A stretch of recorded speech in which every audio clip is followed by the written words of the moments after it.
생일이 뭔 대수라고 난리야. 제발 네 꼬라지를 좀 봐라. 어휴. 남편이 10,000원짜리 생일 케이크를 바닥에 내동댕이 쳤습니다. 으깨진 생크림 위를 구두로 밟고 지나가더니 시어머니 칠순 여행 비행기값 300만 원을 제 적금 깨서 내라고 통보하더라고요. 20년을 참고 살았는데 이 인간이 제 50번째 생일날 해준 거라곤 케이크를 짓밟은 것뿐이었습니다. 그리고 남편이 어떤 여자를 만나고 있더군요. 누가 보면 제가 전생에 죽을 죄를 지었는 줄 알겠어요. 그래서 저도 당하지만 않고 남편과 시댁 식구들이 뒷목 잡을 만한 복수를 했습니다. 아니요, 그건 시작에 불과했어요. 안녕하세요. 시청자 여러분. 박지연 씨의 사연 지금 바로 시작합니다. 저는 동네 시장 어귀에 있는 낡은 제과점 앞에서 발걸음을 멈췄습니다. 유리 진열장 안에 놓인 생크림 케이크 하나가 10,000원이라고 적힌 종이 위에 얌전히 앉아 있었죠. 오늘이 제 50번째 생일이라는 걸 아는 사람은 이 세상에 저 하나뿐이었습니다. 이거 하나 포장해 주세요. 제과점 아주머니가 하얀 상자에 케이크를 담아주는 동안 저는 지갑 속 10,000원짜리 한 장을 꺼내 계산대 위에 올렸습니다.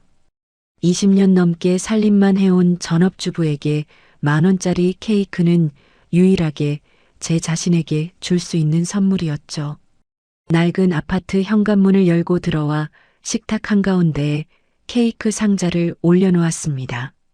초 하나 꽂을까 말까 망설이다가 그냥 뚜껑만 열어두었습니다.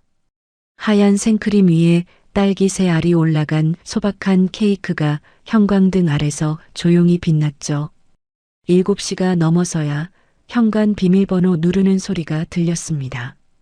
남편 정우가 구두를 벗지도 않은 채 거실로 성큼 들어왔습니다.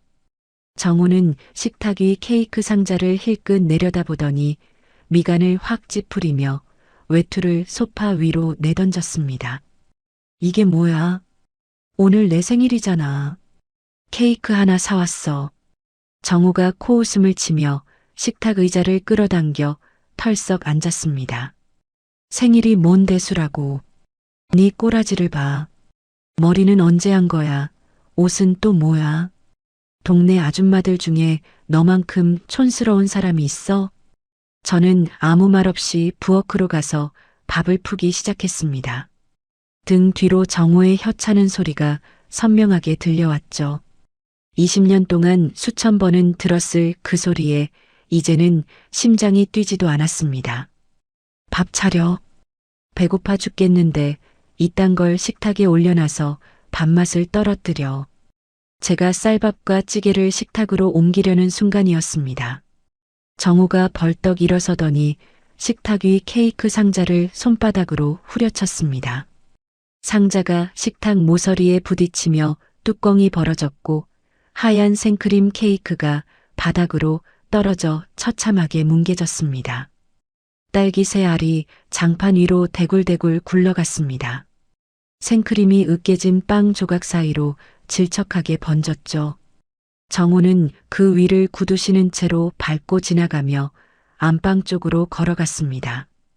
그리고 말인데 정우가 안방 문 앞에서 멈춰서며 고개를 돌렸습니다. 다음 달 우리 엄마 칠순이잖아. 다낭 가족여행 비행기표 5명분. 네 적금 깨서 결제해. 그게 얼마나 되는데? 한 300은 되겠지. 왕복이니까. 저는 바닥에 뭉개진 케이크 잔해를 내려다보며 물었습니다. 내 적금을 왜 시댁 여행에 써야 하는 건데? 정우가 눈을 부릅뜨며 한 발짝 다가왔습니다. 야, 네가 이 집에서 밥 먹고 잠자고 하는 게 다 누구 덕인데? 내가 벌어다 주니까 그렇게 편하게 사는 거잖아. 엄마 칠순에 효도 한 번 하는 게 그렇게 아까워? 300만 원이면 내가 3년 넘게 모은 돈이야. 그래서 안 한다고? 정우의 목소리가 한 톤 올라갔습니다. 저는 바닥에 생크림 자국을 물끄러미 바라보다가 고개를 숙였습니다. 알았어. 처음부터 그렇게 말하면 될걸. 쓸데없이 입을 놀려. 정호는 그 말을 마지막으로 안방 문을 쾅 닫았습니다. 5분도 지나지 않아 안방에서 거친 코 고는 소리가 새어나왔죠. 저는 부엌에서 걸레를 가져와 바닥에 무릎을 꿇고 앉았습니다. 으깨진 빵 조각을 하나하나 주워 쓰레기통에 넣고 생크림 자국을 깨끗이 닦아냈습니다. 마지막 딸기 한 알을 집어 올리는 순간 제 손가락이 미세하게 떨리고 있다는 걸 알았습니다. 분노가 아니었습니다. 결심이었죠. 저는 걸레를 빨아 널고 거실불을 껐습니다. 어둠 속에서 안방에 코 고는 소리만 규칙적으로 울렸습니다. 20년이라는 시간을 이 사람에게 바쳤지만 이제 더 이상 이 껍데기뿐인 결혼에 단 하루도 미련을 두지 않기로 했습니다. 내일 아침 정우가 출근하는 순간부터 저는 움직일 겁니다. 약점을 잡고 증거를 모으고 내 몫을 챙겨서 이 지옥 같은 집을 빠져나갈 겁니다. 날이 밝자마자 정우가 현관문을 나서는 소리를 확인한 저는 곧바로 집안 곳곳에 흩어져 있는 정우의 서류와 영수증들을 한 장씩 모아 휴대전화 카메라로 찍기 시작했습니다. 그날 오전 저는 베란다 창문 너머로 아파트 주차장을 내려다보았습니다. 정우의 검은색 승용차가 평소 자리에 그대로 서 있었죠. 오늘따라 정우는 차를 두고 지하철로 출근했습니다. 저는 여분의 차 키를 서랍에서 꺼내 주차장으로 내려갔습니다. 평소 정우가 끔찍하게 아끼던 차였습니다. 제가 조수석에 앉기만 해도 손때가 묻는다며 인상을 쓰던 사람이었죠. 운전석 문을 열고 안으로 들어가 조수석 쪽으로 몸을 기울였습니다. 새 차를 핑계 삼아 구석구석 살펴볼 생각이었습니다. 조수석 의자를 최대한 뒤로 젖히고 바닥 매트를 걷어 올렸습니다. 그때 자석 레일 틈새에 뭔가 끼어 있는 게 보였습니다. 손가락 2개를 넣어 빼낸 것은 보라색 신용카드 한 장이었습니다. 반짝거리는 카드 표면에 금색 글씨로 이름이 새겨져 있었죠. 이소진. 저는 그 이름을 알고 있었습니다. 작년 회사 송년회 때 정우 옆에 서서 웃고 있던 젊은 여자. 남편이 같은 회사 다른 부서 후배라고 소개했던 바로 그 사람이었습니다. 심장이 쿵 하고 내려앉는 대신 머릿속이 오히려 차갑게 맑아졌습니다. 저는 카드를 바닥에 도로 내려놓고 글로브 박스를 열었습니다. 안쪽 깊숙한 곳에서 종이 뭉치가 쏟아져 나왔죠. 교회에 있는 모텔 영수증이었습니다. 날짜가 찍혀 있었고 가장 최근 것은 불과 일주일 전이었습니다. 그 사이에 끼어 있는 화장품 매장 영수증에는 30만 원짜리 크림, 15만 원짜리 향수 구매 내역이 빼곡했습니다. 저는 떨리는 손을 무릎 위에 꾹 눌러 진정시켰습니다. 심호흡을 3번 하고 나서 영수증들을 날짜 순서대로 정리한 뒤 한 장씩 사진을 찍었습니다. 그 다음 블랙박스에 손을 뻗었습니다. 룸미러 아래 붙어 있는 작은 기기에서 메모리 카드를 빼내어 주머니에 넣었습니다. 영수증은 원래 자리에 도로 밀어넣고 이소진의 카드도 레일 틈새에 다시 끼워두었습니다. 매트를 덮고 조수석 의자를 원래 위치로 되돌렸습니다. 집으로 올라와 노트북을 켜고 메모리 카드를 꽂았습니다. 영상 파일 목록이 날짜별로 쭉 나열되었죠. 저는 가장 최근 날짜부터 하나씩 재생했습니다. 화면 속에 정우와 이소진이 나란히 앉아 있었습니다. 이소진이 정우의 팔을 잡고 깔깔대며 웃고 있었죠. 오빠 와이프 진짜 안 궁금해? 요즘도 그 시장표 패딩 입고 다녀? 아, 그 얘기 하지 마. 밥맛 떨어져. 네가 100배 1000배 낫지. 에이, 그래도 집에 가면 잘해줘야지. 뭘 잘해줘. 볼 때마다 한숨만 나와. 늙은 건 그렇다 쳐도 꾸밀 생각을 안 하니까. 이소진이 정우의 어깨에 머리를 기대며 킥킥 웃었습니다. 오빠네 시어머니도 웃기던데. 저번에 전화 온 거 옆에서 들었잖아. 며느리한테 돈 뜯어내는 거 예술이더라. 우리 엄마가 좀 그래. 근데 뭐 어때? 그 돈 아껴서 우리가 쓰면 되지. 저는 이어폰을 귀에 꽂은 채 표정 하나 변하지 않고 영상을 끝까지 시청했습니다. 영상 후반부에 이소진이 지갑에서 카드를 꺼내다 바닥에 떨어뜨리는 장면이 찍혀 있었습니다. 이소진은 그걸 알아채지 못한 채 정우와 함께 차에서 내렸고 두 사람이 나란히 모텔 입구로 걸어 들어가는 뒷모습이 선명하게 녹화되어 있었죠. 저는 영상 원본 파일을 개인 USB에 복사하고 주요 장면을 캡처하여 휴대전화 사진첩에도 저장했습니다. 모텔 영수증 사진과 함께 날짜별로 폴더를 만들어 이중으로 보관했죠. 노트북을 닫고 의자에 등을 기댄 저는 천장을 올려다보았습니다. 정우가 시댁 여행 경비 300만 원을 내 적금에서 내라고 했던 말이 귓전을 맴돌았습니다.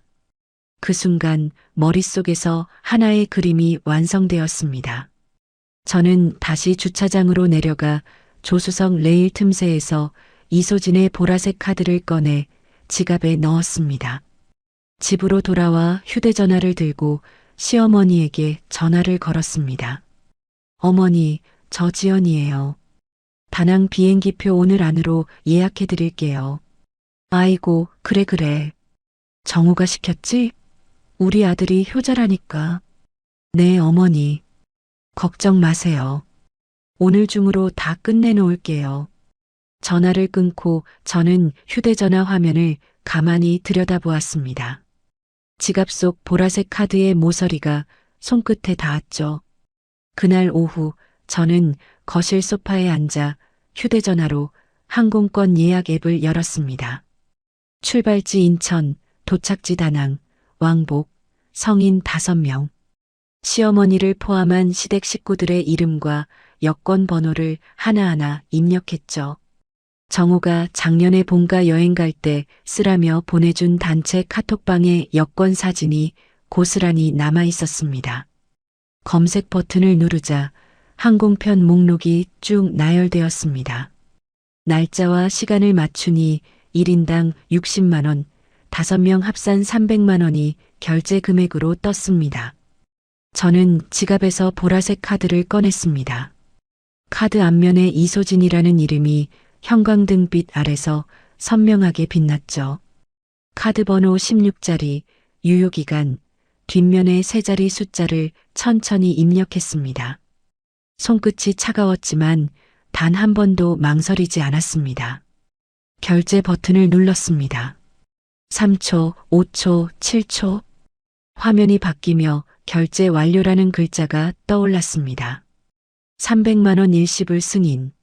저는 예약 확인서를 캡처하고 프린터로 종이 한 장을 뽑아냈습니다. 예약 번호, 탑승자 이름, 출발 날짜와 시간이 깔끔하게 인쇄되어 있었죠. 종이를 서류 봉투에 넣어 식탁 위에 올려두었습니다.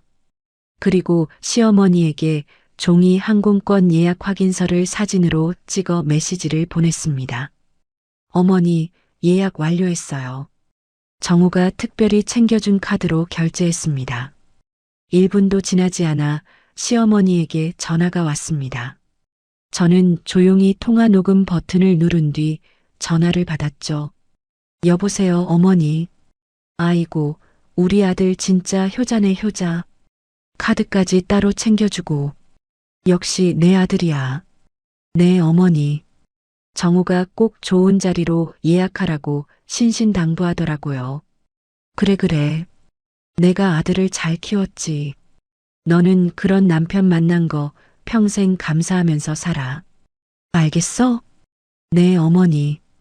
집안 살림이나 똑바로 하고, 우리 아들 밥상 허술하게 차리지 말고, 내가 여행 다녀와서 확인할 거야.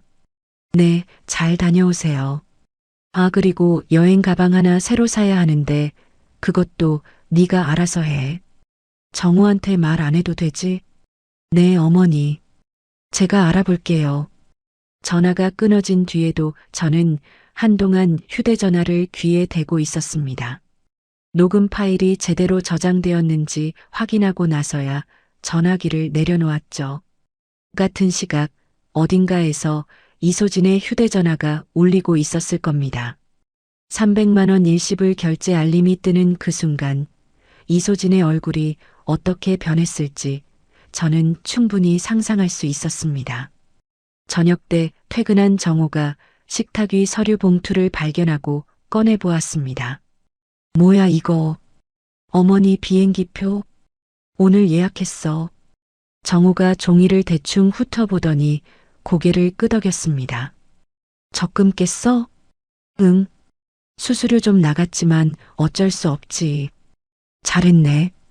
처음부터 군말 말고 이렇게 하면 되는 거야. 정호는 종이를 봉투에 도로 밀어넣고 소파에 드러누워 리모컨을 집어들었습니다. 텔레비전 소리가 거실을 채우는 동안 저는 부엌에서 설거지를 하며 정호의 등을 바라보았습니다. 저 사람은 모르겠죠. 자기 발밑에 뇌관이 묻혀 있다는 걸. 며칠 뒤 공항에서 그 뇌관이 터지는 순간 저 거만한 얼굴이 어떻게 일그러질지 저는 이미 알고 있었습니다.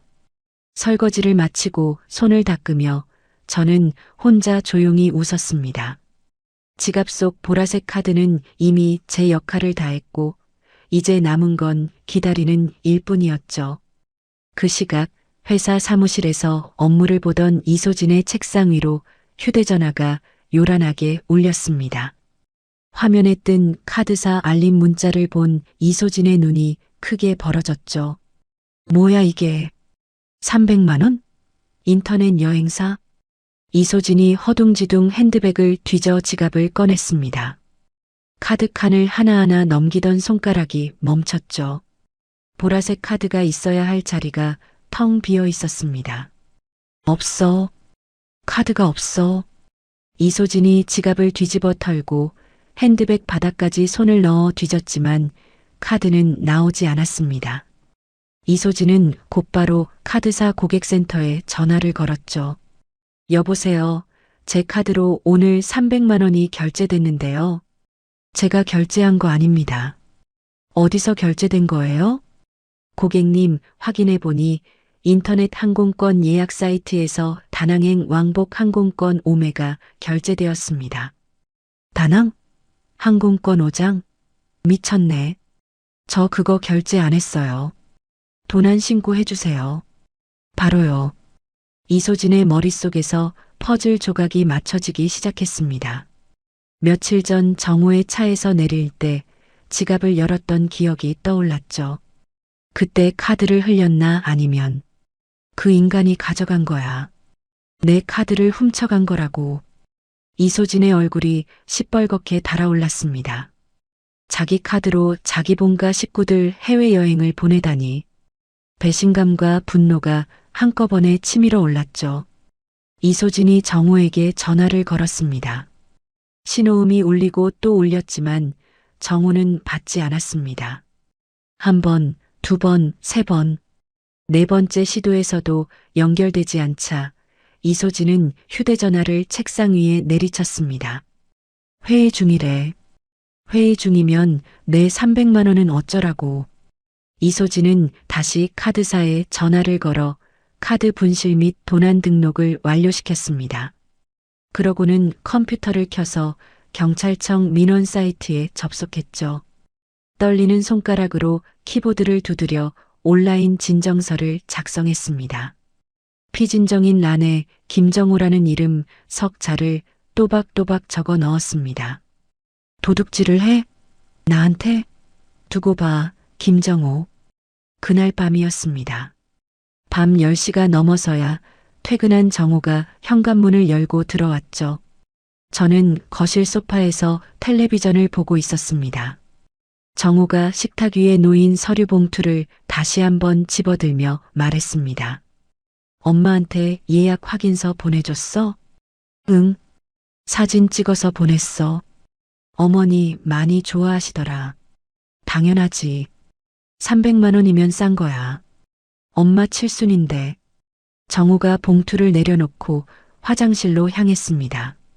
저는 리모컨을 만지작거리며 아무렇지 않은 표정을 유지했죠. 정우가 샤워를 하는 사이 거실에 놓아둔 정우의 휴대전화 화면이 쉴 새 없이 깜빡였습니다. 저는 고개를 돌려 그 화면을 힐끗 보았습니다. 이소진이라는 이름으로 부재중 전화 23통, 그 아래로 문자 메시지가 줄줄이 쌓여 있었죠. 내 카드 돌려줘, 이 도둑놈아. 300만 원 당장 토해내. 전화 안 받으면 경찰에 신고한다. 아, 이미 했어. 김정우 너 죽었어. 저는 아무것도 보지 못한 사람처럼 시선을 텔레비전으로 되돌렸습니다. 욕실에서 물소리가 멈추고 정우가 수건으로 머리를 털며 나왔죠. 정우가 소파 위 휴대전화를 집어들었습니다. 화면을 본 정우의 손이 멈췄습니다. 수건을 든 채로 굳어버린 정우의 얼굴에서 핏기가 싹 빠져나갔죠. 정우가 허겁지겁 화면을 스크롤하며 문자를 읽더니 거실을 서성이기 시작했습니다. 뭐야 이게? 뭐야? 정우가 이소진에게 전화를 걸었습니다. 하지만 기계음만 흘러나왔죠. 고객이 수신을 차단하여 연결할 수 없습니다. 정우가 휴대전화를 귀에서 떼며 중얼거렸습니다. 미친. 이게 무슨 소리야? 카드를 내가 왜 훔쳐? 내가 왜? 저는 소파에 앉은 채 텔레비전 화면만 바라보았습니다. 정우가 안방으로 들어가 문을 닫는 소리가 들렸고 그 안에서 혼잣말처럼 투덜거리는 소리가 새어나왔습니다. 저는 리모컨으로 텔레비전 볼륨을 한 칸 올렸습니다. 입꼬리가 살짝 올라가는 걸 느끼며 저는 천천히 자리에서 일어나 부엌으로 향했습니다. 출국 당일 아침이었습니다. 저는 시댁 식구들의 배웅을 위해 정우와 함께 인천공항으로 향했죠. 정우는 며칠째 안색이 좋지 않았지만 시어머니 앞에서는 애써 밝은 표정을 꾸며내고 있었습니다. 출국장 3층 발권 카운터 앞에 시댁 식구 5명이 모여 있었습니다. 시어머니는 새로 산 화려한 등산복 차림에 선글라스까지 머리 위에 올리고 들뜬 표정으로 여행 가방을 끌고 서 있었죠. 시누이와 시동생 내외까지 전부 신이 나서 셀카를 찍고 있었습니다. 정우야, 우리 아들. 엄마 이렇게 해외여행 보내주고 효자가 따로 없다. 시어머니가 정우의 어깨를 탁탁 치며 흐뭇하게 웃었습니다. 당연하죠, 어머니. 칠순인데 당연히 해드려야죠. 정우가 억지 웃음을 지으며 대답했습니다. 시어머니의 시선이 제게로 돌아왔죠. 너는 집에 가서 청소나 해놔. 우리 다녀올 때까지 집안 반짝반짝하게 만들어 놓으라고. 냉장고에 반찬도 채워놓고. 네, 어머니. 잘 다녀오세요. 저는 고개를 숙여 인사했습니다. 시어머니는 제 인사에 대꾸도 없이 돌아서서 카운터 쪽으로 걸어갔죠. 시누이가 지나가며 제 어깨를 툭 치며 한마디 던졌습니다. 언니, 집 좀 깨끗이 해놔. 저번에 갔을 때 화장실 곰팡이 보고 기겁했잖아. 저는 웃으며 고개만 끄덕였습니다. 시댁 식구들이 줄을 서서 카운터 앞에 섰습니다. 시어머니가 맨 앞에 서서 여권과 제가 건넨 종이 예약 확인서를 카운터 직원에게 밀어 넣었죠. 여기요. 우리 5명이야. 다낭. 빨리 좀 해줘요.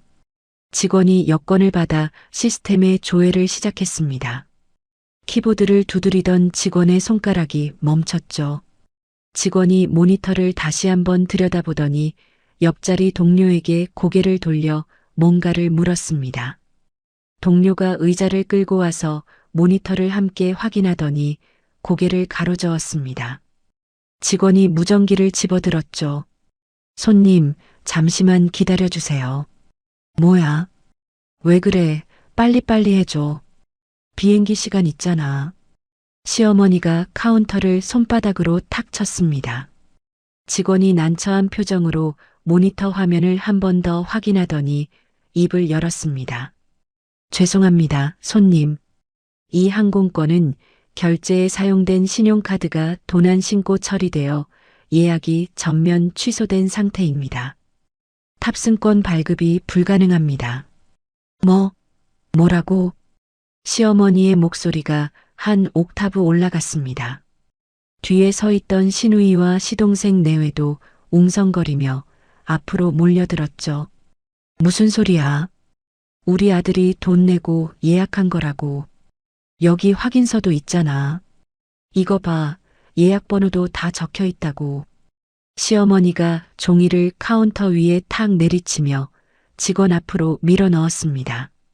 확인서에 적힌 예약 번호로 조회했으나 현재 무효 상태입니다. 카드사 측에서 결제를 취소 처리한 것으로 확인됩니다. 야, 이게 말이 돼? 돈을 받아먹고 표를 안 주겠다는 거야? 여기가 사기꾼 소굴이야? 시어머니가 카운터를 주먹으로 내리치기 시작했습니다. 쾅, 쾅, 쾅. 줄을 서 있던 다른 승객들이 고개를 돌렸죠. 사기꾼들이야, 이것들이.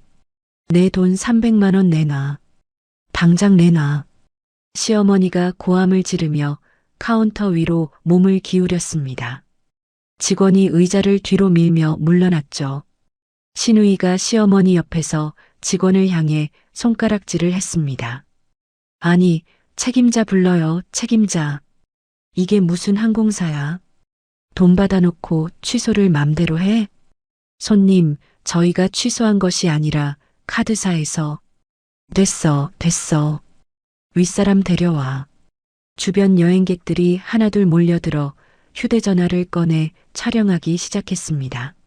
한 외국인 관광객이 멀찍이서 동영상을 찍고 있었고 옆줄에 서 있던 젊은 부부가 고개를 절레절레 흔들었죠. 2분도 지나지 않아 공항 보안요원 2명과 공항경찰 순찰대원이 현장으로 달려왔습니다. 무슨 일이십니까? 진정하시고 상황을 설명해 주세요. 이것들이 비행기표를 안 준다니까. 돈은 받아먹고 사기를 쳐. 내가 칠순 여행을 가려는데 이렇게 망신을 주냐고. 경찰이 카운터 직원에게 상황을 확인했습니다. 직원이 모니터 화면을 보여주며 조심스럽게 설명했죠. 해당 항공권은 도난 신고된 신용카드로 결제된 건으로 카드사에서 결제를 무효 처리했습니다. 저희 시스템상 범죄 연루 가능성이 있는 건으로 분류되어 있습니다. 경찰의 표정이 변했습니다. 순찰대원이 무전을 치더니 정호에게 다가왔죠. 실례합니다. 이 항공권을 결제하신 분이 누구십니까? 정호의 얼굴이 하얗게 질렸습니다. 이마에 땀방울이 송골송골 맺히는 게 보였죠. 저는 안 했습니다. 제 아내가 예약을 했어요. 저 사람이요. 정호가 떨리는 손가락으로 저를 가리켰습니다. 저는 경찰 앞에서 어깨를 움츠리며 겁먹은 표정을 지었죠. 저는 남편이 식탁 위에 올려둔 카드로 결제한 것뿐이에요. 남편이 시키는 대로 한 건데 무슨 일인지 저도 모르겠어요. 시어머니가 제 쪽으로 돌진하며 소리를 질렀습니다. 인연이 뭔 짓을 한 거야? 내 여행을 망쳐놓고 내가 얼마나 기다렸는데. 시어머니의 손이 제 머리채를 향해 뻗는 순간 경찰 2명이 사이에 끼어들어 시어머니의 팔을 잡았습니다. 어르신, 진정하세요. 폭행하시면 안 됩니다. 나 인연한테 물어봐야 한다고. 인연이 일을 이렇게 만들었어. 시동생이 앞으로 나서며 경찰에게 따졌습니다. 아니, 이게 뭔 상황인지 설명을 좀 해주세요. 저희가 범죄자도 아니고. 경찰이 시동생을 제지하며 단호하게 말했습니다. 지금 도난 카드로 결제된 건이라 현장에서 해결될 사안이 아닙니다. 일행분들 모두 저희와 함께 공항 경찰대로 이동해 주셔야겠습니다. 시어머니가 그 자리에서 바닥에 털썩 주저앉았습니다. 등산복 바지에 공항 바닥 먼지가 묻는 것도 모른 채 2주먹을 쥐고 통곡을 시작했죠. 아이고. 내 팔자야. 칠순에 이게 무슨 망신이야. 정우가 시어머니 곁에 쪼그려 앉으며 말했습니다. 엄마, 일어나세요. 여기 사람들 다 보고 있어요. 내가 이게 뭐야? 표를 제대로 끊었다며. 뭐가 도난 카드야, 응? 정우가 아무 말도 하지 못하고 입술만 달싹였습니다. 경찰이 정우의 어깨를 잡고 일으켜 세웠죠. 따라와 주십시오. 저는 경찰의 안내에 순순히 따르며 걸었습니다. 공항경찰대 사무실로 향하는 복도에서 경찰이 정우의 소지품 확인을 위해 백팩을 열라고 요청했죠. 정우가 떨리는 손으로 백팩 지퍼를 열었습니다. 경찰이 안쪽 주머니를 뒤지자 보라색 신용카드 한 장이 바닥으로 떨어졌습니다. 또르르 굴러간 카드를 경찰이 집어들었죠. 카드 앞면에 새겨진 이름을 확인하는 경찰의 눈이 가늘어졌습니다. 이소진. 이 카드, 도난 신고된 카드와 대조해 보겠습니다. 정우가 카드를 멍하니 내려다보며 중얼거렸습니다. 저거 왜 내 가방에 있어? 나는 넣은 적 없는데. 이게 왜 여기서 나와? 정우의 무릎이 꺾이며 복도 벽에 등을 기대고 미끄러져 내려앉았습니다. 사색이 된 얼굴로 허공을 바라보는 정우의 옆을 지나치며 저는 고개를 숙인 채 조용히 걸었습니다. 공항경찰대에서 관할 경찰서로 넘겨진 뒤 저와 정우는 각각 다른 조사실에 앉았습니다. 담당 형사가 제 앞 의자에 걸터 앉으며 볼펜을 돌렸죠. 박지연 씨, 항공권 결제를 직접 하신 거 맞습니까? 네. 남편이 시어머니 칠순 여행이라며 카드를 식탁 위에 올려두고 오늘 안에 예약하라고 했어요. 그 카드가 다른 사람 명의인 건 확인 안 하셨고요? 저는 두 손을 무릎 위에 꼭 모은 채 고개를 저었습니다. 인터넷으로 결제할 때 카드 번호만 넣으면 되잖아요. 이름을 자세히 볼 생각을 못했어요. 남편이 회사에서 새로 받은 카드인가 보다 했습니다. 남편분이 직접 카드를 건넨 겁니까? 식탁 위에 올려놓고 이걸로 결제하라고 했어요. 저는 남편이 준 거니까 당연히 남편 카드라고 생각한 거죠. 형사가 조서를 쓰며 고개를 끄덕였습니다. 저는 목소리를 약간 떨리게 만들며 말을 이었죠. 형사님, 저 정말 아무것도 몰랐어요. 남편이 시키는 대로 한 것뿐인데 이렇게 될 줄은 꿈에도 생각 못했습니다. 저도 무서워요. 알겠습니다. 일단 진술 내용은 여기까지 받고 추가 확인이 필요하면 연락드리겠습니다. 맞은편 조사실에서 남편분 조사가 진행 중이니 잠시 대기해 주세요. 저는 고개를 숙이고 대기 의자로 옮겨 앉았습니다. 맞은편 조사실 문이 열려 있었습니다.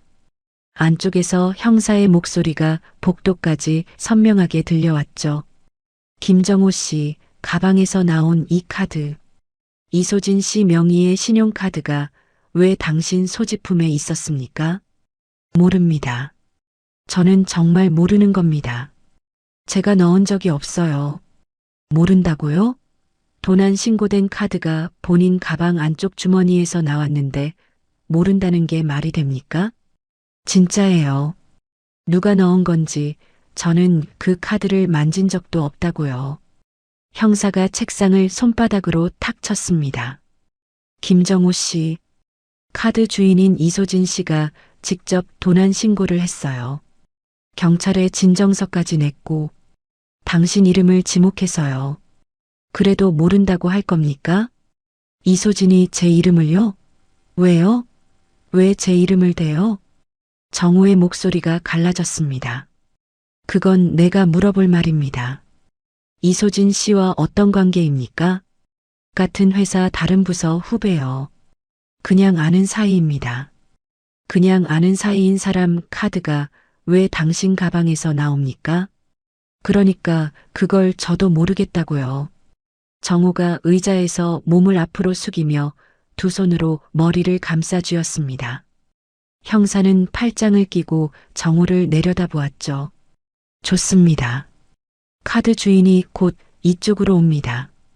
대지라면 다 밝혀지겠죠. 정호의 고개가 번쩍 들렸습니다. 이소진이 여기로 온다고요? 형사가 대답 대신 조사실 문 쪽을 턱으로 가리켰습니다. 그때였습니다. 복도에서 높은 구두 소리가 또각또각 빠르게 울렸습니다. 점점 가까워지더니 정호가 앉아있는 조사실 앞에서 딱 멈췄죠. 문이 벌컥 열리며 이소진이 들어왔습니다. 코트 자락이 휘날릴 정도로 거세게 문을 밀어젖힌 이소진의 얼굴이 시뻘겋게 달아올라 있었습니다. 이소진은 의자에 앉아있는 정호를 발견하자마자 세 걸음 만에 앞으로 달려들었습니다. 찰싹! 이소진의 손바닥이 정호의 왼쪽 뺨을 정확히 때렸습니다. 정호의 고개가 옆으로 확 돌아갔죠. 이 도둑놈아. 내 카드 훔쳐서 네 엄마 여행비로 쓴 거야? 300만 원을? 정호가 뺨을 감싸쥐며 의자에서 벌떡 일어났습니다. 야, 미쳤어? 나는 네 카드 안 가져갔다고. 거짓말하지 마. 네 가방에서 내 카드 나왔다며. 경찰이 전화해서 그랬어. 내 카드가 네 가방에 있었다고. 그러니까 그걸 내가 안 넣었다니까.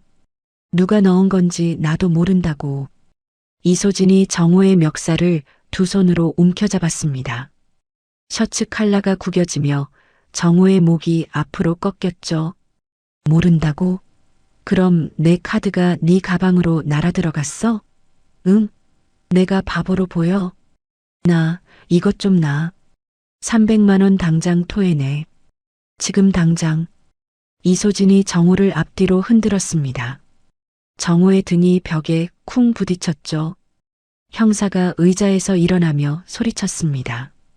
그만하세요. 여기 경찰서입니다. 다른 형사 한 명이 뛰어들어와 이소진의 허리를 잡고 뒤로 끌어냈습니다.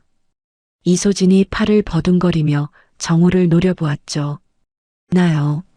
저 인간한테 할 말이 있다고요. 진정하세요. 여기서 폭행하면 당신도 입건됩니다. 이소진이 형사의 손을 뿌리치며 한 발짝 물러섰습니다. 숨을 헐떡이며 정호를 손가락으로 가리켰죠. 저 인간이 내 돈을 훔쳤어요. 제 카드로 자기 가족 비행기표를 끊었다고요. 5장이나 300만 원이나. 담당 형사가 이소진과 정호 사이에 서며 차분하게 물었습니다. 이소진 씨, 진정하시고 하나만 물어봅시다. 직장 선후배 사이라고 했는데 본인 카드가 왜 김정호 씨 차에 있었던 겁니까? 이소진의 눈동자가 흔들렸습니다. 그건 카드를 잃어버린 장소가 김정호 씨 개인 차량 아니라고 하셨잖아요. 진정서에도 그렇게 적으셨고 직장 선배 차에 왜 탔습니까? 이소진이 입술을 깨물었습니다. 하지만 분노가 이성보다 앞서 있었죠. 같이 만나는 사이였으니까요. 차에 탈 수도 있잖아요. 형사의 눈썹이 올라갔습니다. 같이 만난다는 게 무슨 뜻입니까? 구체적으로 말씀해 주세요. 사귀는 사이라고요. 연인 사이였다고요. 이 사람이 먼저 좋아한다고 해서 만난 건데 이렇게 뒤통수를 칠 줄은 몰랐죠. 정호가 벽에 기댄 채 눈을 질끈 감았습니다. 형사가 정호를 돌아보며 물었죠. 김정호 씨, 기혼자 맞습니까? 정호가 대답하지 못하고 고개를 떨궜습니다. 이소진 씨 진술대로 내연 관계가 맞습니까? 조사실 안이 조용해졌습니다. 정호의 입술이 바들바들 떨리다가 겨우 한마디를 내뱉었죠. 네. 이소진이 정호를 향해 다시 달려들려 했지만 형사가 앞을 막아섰습니다. 이 비겁한 인간아. 나한테 사랑한다고 해놓고 내 카드를 훔쳐? 그 돈으로 마누라한테 효도시켜? 내가 사람이야? 나는 카드를 안 훔쳤어. 몇 번을 말해야 알아들어. 그럼 네 가방에서 왜 나와? 유령이 넣었어? 형사가 두 사람 사이에 확실하게 끼어들며 이소진을 문 쪽으로 밀었습니다. 이소진 씨는 밖에 나가서 대기하세요. 추가 조사는 따로 진행하겠습니다. 이소진이 문 밖으로 나가며 정호를 돌아보고 이를 악물었습니다. 김정호, 넌 끝났어. 내가 끝까지 간다. 문이 닫히고 조사실에 정적이 흘렀습니다. 저는 복도 구석 대기 의자에서 그 모든 소리를 들으며 앉아 있었습니다. 가방 안쪽에서 USB 하나를 꺼내 손에 쥐었죠.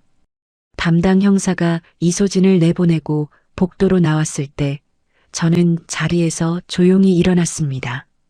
형사님, 네, 박지연 씨. 뭔가 더 하실 말씀이 있으세요?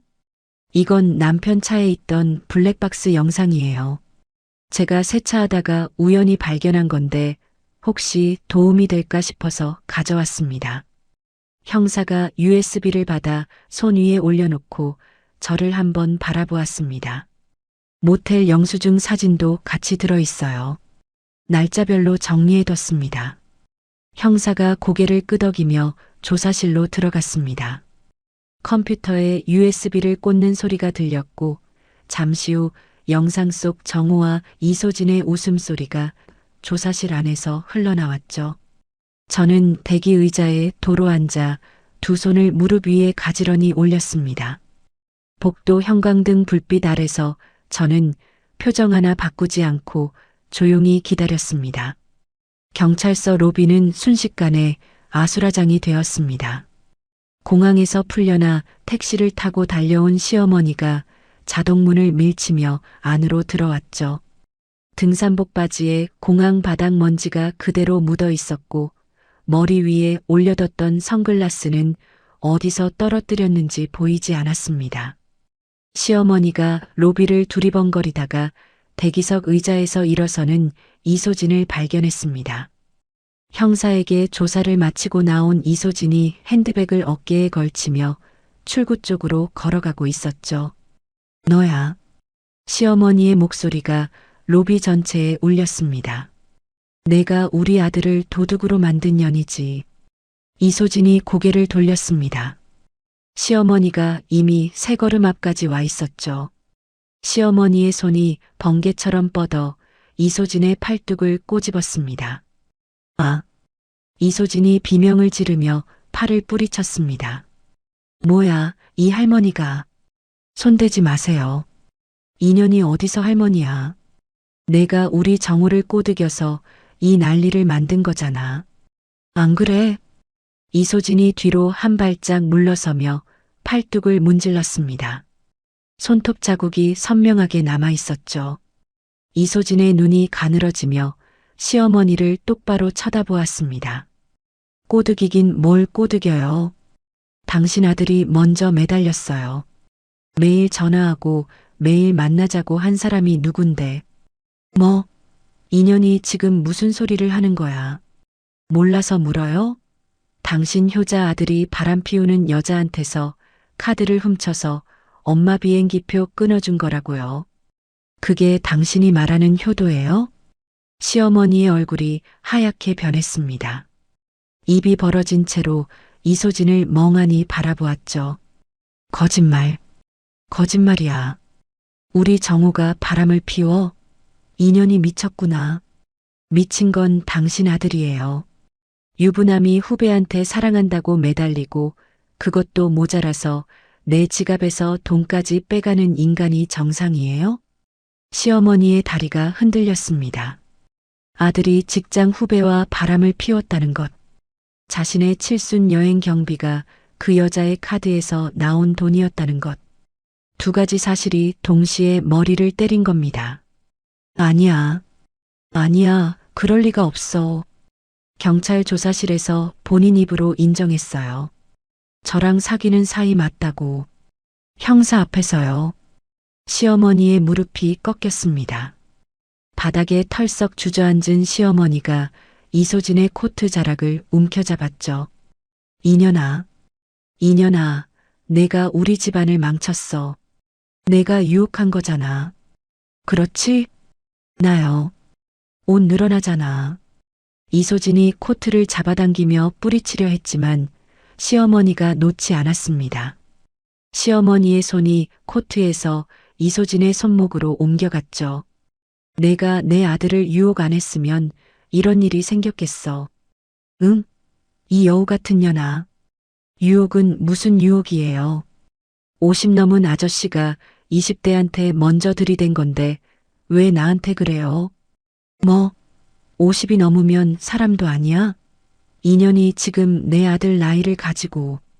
그때 조사실 쪽 복도에서 정우가 뛰어왔습니다. 형사의 추가 조사를 마치고 나온 모양이었죠.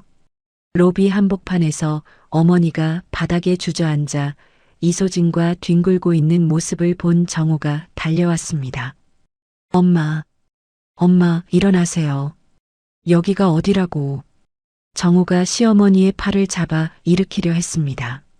시어머니가 아들의 손을 확 뿌리쳤죠. 건드리지 마. 이 못된 놈아. 시어머니가 바닥에 앉은 채로 정우의 종아리를 주먹으로 내리쳤습니다. 한 대, 두 대, 세 대. 이게 사실이야? 내가 이 여자랑 바람을 핀 거야? 엄마 앞에서 똑바로 말해. 정우가 입술을 깨물며 고개를 떨궜습니다. 아무 말도 나오지 않는 모양이었죠. 이 못난 놈아. 그래서 내 마누라한테 돈을 뜯어서 인연이랑 쓴 거야? 그 돈으로 엄마 여행도 보내고 그게 네가 벌어서 하는 효도야? 아니에요, 엄마. 그게 아니라. 뭐가 아니야? 뭐가? 경찰서에 끌려와서 이 꼴을 당하고도 아니라고 할 거야. 이소진이 팔짱을 끼며 코웃음을 쳤습니다. 보세요. 저 인간이 할 줄 아는 거라곤 거짓말뿐이에요. 저한테도 와이프랑 이혼할 거라고 했거든요. 매번 다음 달에, 다음 달에. 1년 내내 같은 소리만 하고. 시어머니가 이소진을 올려다보았습니다. 이혼? 이혼을 한다고 했어? 이 미친놈이 진짜.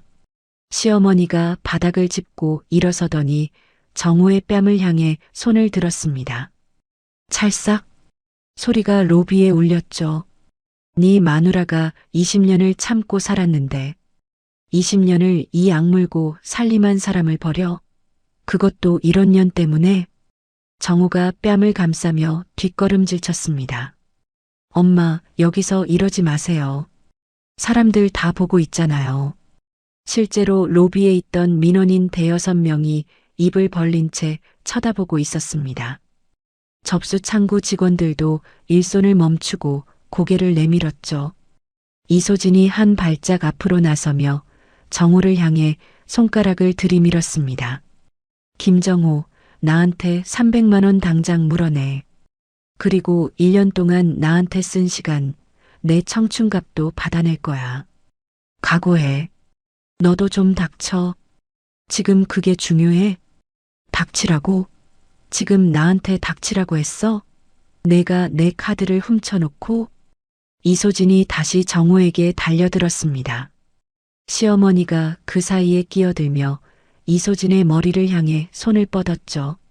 세 사람이 로비 한복판에서 뒤엉켜 고함을 지르고 밀치고 잡아당기는 난투극이 벌어졌습니다. 다들 그만하세요. 경찰 3명이 우르르 달려왔습니다. 한 명이 이소진의 허리를 잡고 뒤로 끌어냈고 한 명이 시어머니의 어깨를 잡아 의자에 앉혔죠. 나머지 한 명이 정우를 반대편 벽 쪽으로 밀어냈습니다. 여기 경찰서예요. 한 번만 더 소란 피우면 전원 입건합니다. 시어머니가 의자에 앉은 채 온몸을 부들부들 떨었습니다.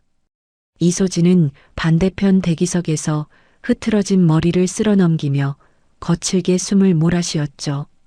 정우는 벽에 등을 기댄 채 바닥만 내려다보고 있었습니다. 저는 로비 구석 의자에 앉아 두 손을 가지런히 모은 채 그 모든 광경을 지켜보았습니다. 주머니 안 휴대전화의 녹음기가 조용히 돌아가고 있었죠. 세 사람은 제가 파놓은 구덩이 안에서 서로의 목을 물어뜯으며 스스로 바닥까지 내려가고 있었습니다. 저는 한마디도 하지 않았고 손가락 하나 까딱하지 않았습니다. 그저 앉아서 지켜보기만 했죠. 10분 뒤 담당 형사가 저에게 다가왔습니다. 박지연 씨, 참고인 진술은 충분히 확보했습니다. 먼저 귀가하셔도 됩니다. 감사합니다, 형사님. 수고 많으세요. 저는 정중하게 고개를 숙여 인사하고 의자에서 일어났습니다. 로비를 가로질러 경찰서 정문을 향해 걸어갔죠. 등 뒤에서 시어머니의 흐느끼는 소리와 이소진이 형사에게 항의하는 날카로운 목소리가 뒤섞여 들려왔습니다. 경찰서 밖으로 나오자 맑은 오후 햇살이 얼굴을 비쳤습니다. 저는 휴대전화를 꺼내 이혼 전문 변호사의 번호를 눌렀습니다. 변호사님, 저 박지연입니다. 지금 바로 사무실로 가겠습니다. 오늘 경찰서에서 확보된 것들까지 전부 가져갈게요. 변호사 사무실에 도착한 저는 테이블 위에 USB와 휴대전화 녹음 파일, 모텔 영수증 사진을 모두 펼쳐놓았습니다. 변호사는 자료를 하나하나 확인하더니 고개를 끄덕이며 말했죠. 충분합니다. 이 정도면 유책 배우자 입증에 문제 없어요. 이혼 소장과 위자료 청구, 오늘 바로 접수하겠습니다. 재산 분할도 부탁드립니다. 그리고 아파트 전세금 가압류랑 시어머니 본가에 있는 남편 지분 가처분도요. 변호사가 펜을 들며 고개를 들었습니다. 미리 다 알아보고 오셨네요. 20년 동안 준비할 시간은 충분했으니까요. 그날 오후 이혼 소장이 법원에 접수되었습니다. 동시에 정우 명의의 전세금 가압류 신청서와 본가 지분 가처분 신청서가 나란히 제출되었죠. 정우가 경찰서에서 절도 혐의 조사를 받고 있는 사이 저는 정우의 자금줄을 하나도 남김없이 묶어버렸습니다. 3개월이 흘렀습니다. 신용카드 절도 혐의로 경찰 조사를 받은 정우는 회사에서도 무사하지 못했습니다. 불륜과 절도 소문이 부서를 넘어 사내 전체로 퍼졌고 징계위원회에 회부된 정우는 결국 해고 통보를 받았죠. 이소진도 마찬가지였습니다. 유부남 상사와 바람을 피우고 경찰서에서 폭행 소동까지 일으킨 사실이 퍼지면서 권고사직을 당했죠. 일자리를 잃은 이소진은 자기가 입은 피해를 물어내라며 정우에게 민사소송을 걸었고 두 사람은 끝없는 진흙탕 싸움에 빠져들었습니다. 시어머니는 경찰서에서의 충격으로 몸져 누워 병원 신세를 졌습니다. 정우가 제게 떠넘기려 했던 대출금은 법원이 인정한 증거자료 덕분에 오롯이 정우 혼자 짊어지게 되었죠. 가정법원은 정우의 잘못을 전부 인정했습니다. 이혼 판결이 내려졌고 저는 전세금과 남은 재산 대부분을 위자료와 재산분할 명목으로 돌려받아 제 이름의 통장에 넣었습니다. 모든 것을 잃은 정우는 짐 가방 하나를 끌고 변두리 고시원으로 들어갔습니다. 신용불량에 직장도 없는 정우가 할 수 있는 건 일용직을 전전하며 하루하루를 버티는 것뿐이었죠. 어느 비오는 저녁이었습니다. 차를 몰고 퇴근하는 길에 편의점 앞을 지나쳤죠. 파라솔 아래 쪼그려 앉아 컵라면을 먹고 있는 남자의 뒷모습이 보였습니다. 비에 젖은 점퍼 어깨가 축 처져 있었고 젓가락을 든 손으로 눈가를 훔치고 있었습니다. 정우였습니다. 저는 차창 너머로 그 모습을 2초쯤 바라보았습니다. 그리고 브레이크에서 발을 떼어 엑셀을 밟았죠. 백미러 속에서 정우의 등이 점점 작아지다가 사라졌습니다. 며칠 뒤 제 5첫 번째 생일이 찾아왔습니다. 저는 서울 도심이 한눈에 내려다 보이는 호텔 라운지에 자리를 잡았습니다. 평생 한 번도 입어본 적 없는 실크 원피스를 차려입고 미용실에서 단정하게 손질한 머리를 쓸어넘기며 의자에 앉았죠. 테이블 위에 호텔 셰프가 특별히 만들어준 생일 케이크가 놓여 있었습니다. 초콜릿 장식 위에 촛불 하나가 조용히 타오르고 있었죠. 1년 전 10,000원짜리 생크림 케이크를 바닥에 내동댕이 치던 그 손이 떠올랐습니다. 촌스럽다며 꼬라지를 보라며 밥맛 떨어진다며 짓밟던 그 구두가 떠올랐죠. 저는 촛불을 후 불었습니다. 포크로 케이크 한 조각을 잘라 입에 넣었죠. 달콤한 초콜릿이 혀 위에서 녹아내렸습니다. 창밖으로 도시의 불빛이 보석처럼 반짝이고 있었습니다. 저는 포크를 내려놓고 와인잔을 들어 창가에 비친 제 얼굴을 바라보았죠. 50년을 참고 20년을 견디고 1년을 계획해서 얻어낸 이 자리. 저는 혼자서 조용히 웃었습니다. 이보다 더 달콤한 생일은 앞으로도 없을 거라는 걸 알고 있었으니까요. 여러분, 박지연 씨는 결국 해냈습니다. 20년 동안 짓밟히기만 했던 사람이 단 한 번의 판으로 모든 걸 되찾았어요. 남편은 고시원에서 컵라면을 먹고, 상간녀는 직장을 잃었고, 시어머니는 병원 신세를 지게 됐죠. 세 사람 모두 스스로 무너졌습니다. 아주 꼴이 우습죠? 박지연 씨가 한 건 그저 진실이 드러나도록 판을 깔아준 것뿐이었어요. 저는 이 사연을 읽으면서 자꾸 한 장면이 떠올랐습니다. 바닥에 무릎 꿇고 앉아서 으깨진 케이크를 걸레로 닦아내던 그 밤이요. 그 순간이 분노가 아니라 결심이었다는 게 참 오래 참은 사람만이 가질 수 있는 힘이더라고요. 제가 그리고 시청자들이 박지연 씨 항상 행복하길 응원하겠습니다. 오늘 사연이 시원하셨다면 구독과 좋아요 꾹 눌러주시고요. 이야기를 끝까지 들어주신 분이 계시다면 잘 들었다고 댓글 하나만 남겨주세요.